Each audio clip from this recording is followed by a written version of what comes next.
Halo, ketemu lagi dengan Indonesia Mengajar ABK. Kali ini topik yang akan kita bahas adalah perubahan perilaku pada ABK. Indonesia Mengajar ABK adalah sebuah komunitas yang mengajak Bapak dan Ibu, orang tua ABK, guru dan terapis untuk berdaya berpikir. Kembali kepada topik perubahan perilaku ABK. Apakah ABK bisa dirubah perilakunya? Tentu saja bisa. Yang pertama kali kita akan tentukan adalah target awal. Target perilaku awal. Misalnya saya mau anak saya bisa sikat gigi. Saya mau anak saya jalan menapak. Saya ingin anak saya bisa menggunakan celananya setelah dari toilet. Anak saya maunya bisa sikat sepatu, bersihin sepatunya dengan baik. Nah, itu target awal kita.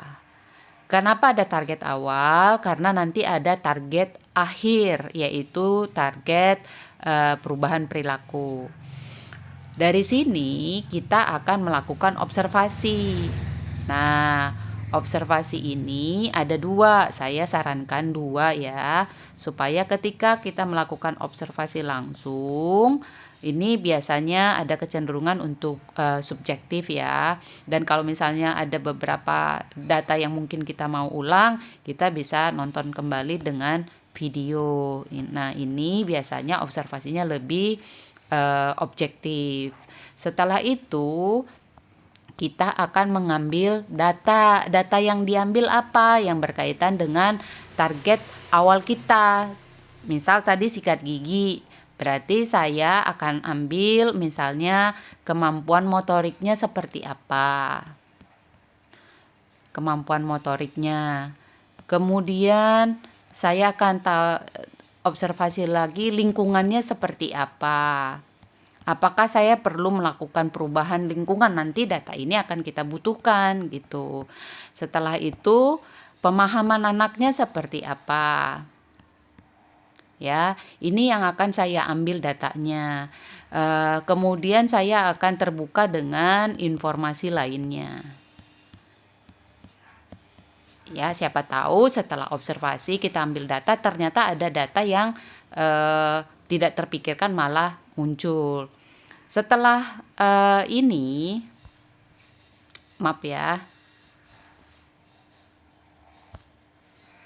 Setelah ini kita akan menentukan target akhir. Setelah kita mengumpulkan data, kita punya target akhir berdasarkan baseline. Oh, ternyata setelah saya lihat-lihat anak saya ini kemampuannya bisa dibagi-bagi nih gitu ya. Saya akan bagi di tahap 1, tahap 2, tahap 3, tahap 4. Jadi misalnya tadi ya sikat gigi, tahap 1-nya itu di persiapan dia untuk sikat gigi, pergi ke kamar mandi, begitu ada instruksi pergi ke kamar mandi, mengambil sikatnya, kemudian mengambil odolnya. Di tahap kedua dia mulai menaruh odol ke atas sikat gigi, kemudian membasahi sikat giginya, kemudian menaruh ke giginya. Tahap ketiga mungkin udah menyikat giginya per bagian. Ini mungkin nanti dibagi-bagi lagi ya, misalnya bagian depan saja, bagian dalam saja, bagian atas dan bawah gitu ya. Kemudian tahap 4 kumur-kumur. Nah, setelah itu kita akan menyiapkan proseduralnya. Misal kita akan menyiapkan bahwa dilakukan di luar jam sikat gigi. Karena apa? Karena kita mau hubungan dia dengan menyikat gigi itu tetap menyenangkan dan tetap bukan sesuatu yang menakutkan atau bukan sesuatu yang tidak nyaman buat dia lakukan. Jadi di pagi hari dan malam hari situasinya sikat gigi itu semuanya full dibantu tanpa ada target, tanpa ada instruksi supaya hubungannya tetap baik. Nah, ketika dilakukan di luar jam sikat gigi, mau berapa kali nih modifikasi perilakunya atau pengkondisiannya? Sebaiknya dilakukan sebanyak mungkin ya. Misal 3 sampai 8 kali. Contoh proseduralnya lagi ya, akan dilakukan di jam 1 sebanyak 3 kali uji coba. Jadi kalau misalnya dalam 1 kali trial 3 kali dan dilakukan setiap hari berarti 7 hari ya. Berarti 3 kali 7 sama dengan 21 uji coba gitu. Nah, ini mungkin untuk tiap tahap. Jadi harapannya di tahap 1 itu dia sudah bisa selesai di 7 hari. Kalau misalnya selesai sebelum 7 hari, itu lebih baik. Berarti kita bisa lompat ke tahap kedua. Kalau misalnya ternyata lebih panjang, itu juga nggak apa-apa. Tugas kita adalah menyiapkan prosedural ini untuk kita olah kembali setiap harinya. Apakah mungkin bisa dilompat kemampuannya langsung ke tahap 2 atau kita evaluasi kembali. Jadi tidak menunggu di 21 uji coba kita udah evaluasi kembali. Misalnya ternyata sikat giginya kebesaran atau odolnya terlalu besar gitu ya, itu juga boleh. Jadi si data-data ini yang kita punyain ini semua adalah persiapan kita untuk merubah perilakunya gitu. Saya kasih contoh satu lagi ya. Misal untuk semua ini saya mau anak ini bicaranya tidak terlalu keras, anak usia 17 tahun.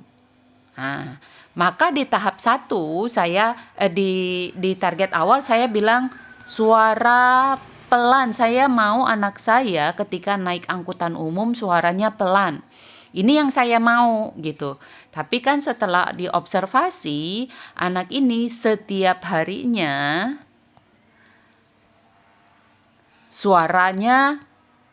suara besar, badannya besar, tinggi besar anak ini, gemuk, tinggi besar.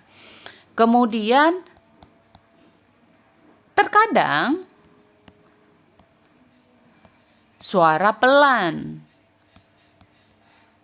ketika belajar dengan guru. Nah, berarti ada perbedaan perilaku ketika dengan guru dan orang tua. Bagaimana caranya supaya bisa orang tua ini mengajari anak? Dibuatkan tahapan 1 ya. Jadi dibuat tahap 1 misalnya membiasakan diri berinteraksi dengan anak.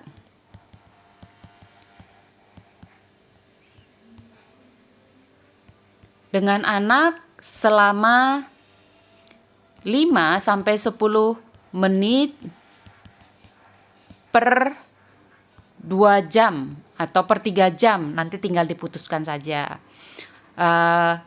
Dari sini kita berarti dapat kalau per 2 jam mungkin ada 4 kali trial dikali 4 kali uji coba dalam 1 hari dalam 7 hari. Berarti ada 28 uji coba. Nah, ini sudah cukup banyak untuk merubah tahap 1. Jadi tidak kaku lagi berinteraksi dengan anak. Di tahap kedua kita sudah mulai bikin target yang baru. Begitu seterusnya sampai kita masuk pada target sesungguhnya, yaitu suara pelan. Karena tidak memungkinkan sekali kita merubah perilaku seseorang dari yang tadinya A menjadi B dalam waktu yang singkat. Tapi apakah perubahan perilaku itu memungkinkan? Sangat memungkinkan jika kita bisa konsisten menentukan target awal, melakukan observasi, pengambilan data, target akhir, dan membuat tahapannya prosedural, dan terakhir evaluasi. Seperti itu ya.